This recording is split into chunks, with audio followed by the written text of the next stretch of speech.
It's funny. I haven't lived in Detroit really. I mean, when I left for college, I was 18. It's still the place. One of my tests is sort of the USA Today weather map. Where do you look? I still, or what sports teams do you follow?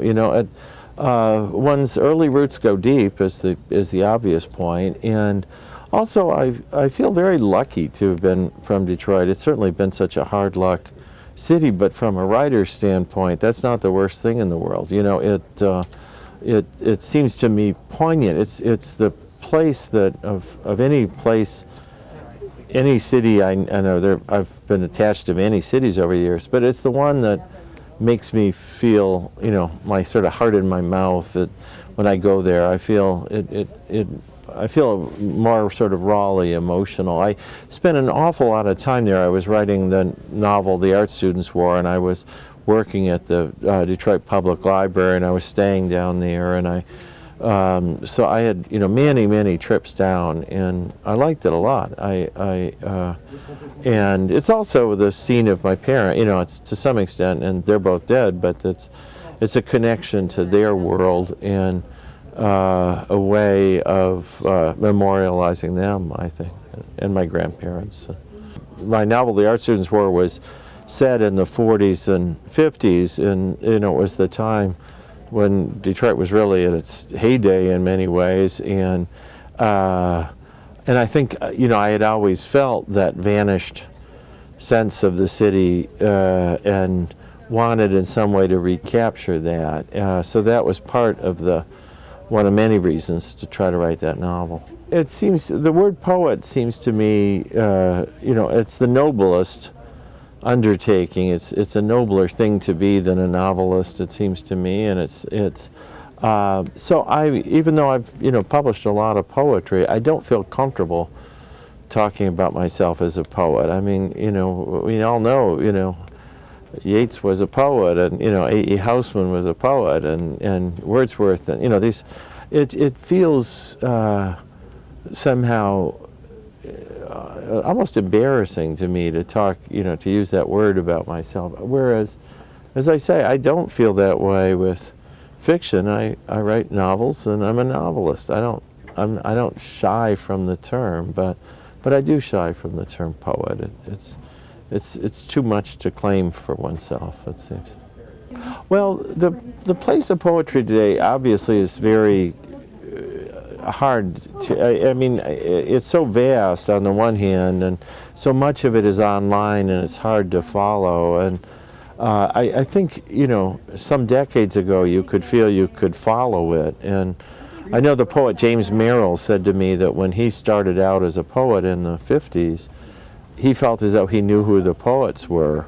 I don't think anybody feels that way now. There's so many people, there's so many programs, there's so, it's, so maybe that's good or bad, but good or bad aside, it's vertiginous, it makes you feel dizzy. There is a kind of vertigo trying to, and I meet all the time, you not necessarily meet in person, but somebody who's published 6 books of poetry, they may be very plausible. You don't know what. There's just so many folks out there, and so I don't know. And I'm always interested in that phrase, "when the dust clears," because I sometimes think the dust isn't going to clear. The dust is going to get dustier. It's going to get we're not going to have a situation where, where it's necessarily going to be any clearer. Thank you for coming. A few of you in the audience actually knew my mother, who lived just up the road in the last years of her life. And this is I always hope that I don't need to say a lot about a poem, but if I do, there's probably something wrong with it. But I would say that it's based on a true event, which is that the poem is called A Vase, and my mother, when she was, I believe, about 8 years old, went and bought a little piece of very cheap souvenir, a Japanese vase for her mother, And the thing, amazingly, given that everything in the world breaks, is still intact. I have it. And it's, so it somehow is stood for me, symbolized for me, the sort of unlikely persistence of, in certain cases, of ties of love and affection.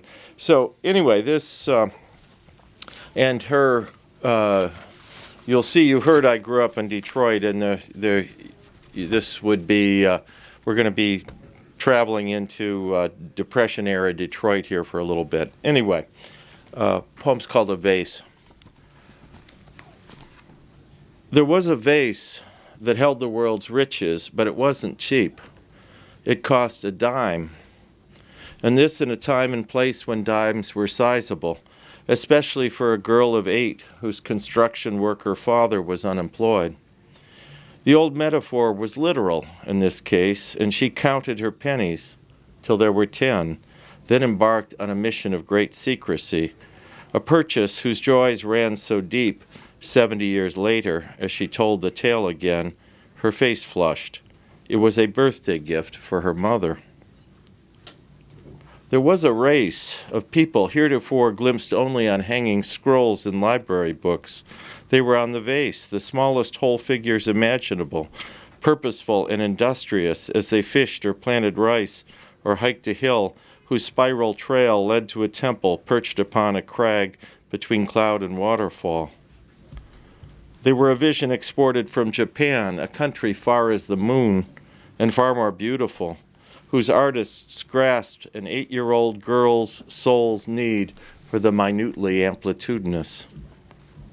There was a place, Detroit, the 30s, now slipped from sight, though here and there I'll catch some holdover trace, maybe the grill on an old apartment door or a slumped block of houses draped in torn sheets of rain, apparently posing for black and white photographs. Even the out of a job, men like my grandfather, donned hats back then before leaving the house, to circle endlessly about, as if a lost job were a lost coin that might yet be found on the street where it had been dropped, making them whole again. There was a face, rucked with care, that would dreamily soften if talk floated off towards some remote someplace beyond the seas. My grandmother had a yen for the far away, which she imparted to her daughter, even as her life was tethered between a gray, icy, motionless Midwestern city, stalled like a car with a frozen ignition, and a Tennessee farm without electricity. She did once see Washington, cherry season, and often spoke of those long pink walkways beside the water that were Japan's gift to a grateful nation.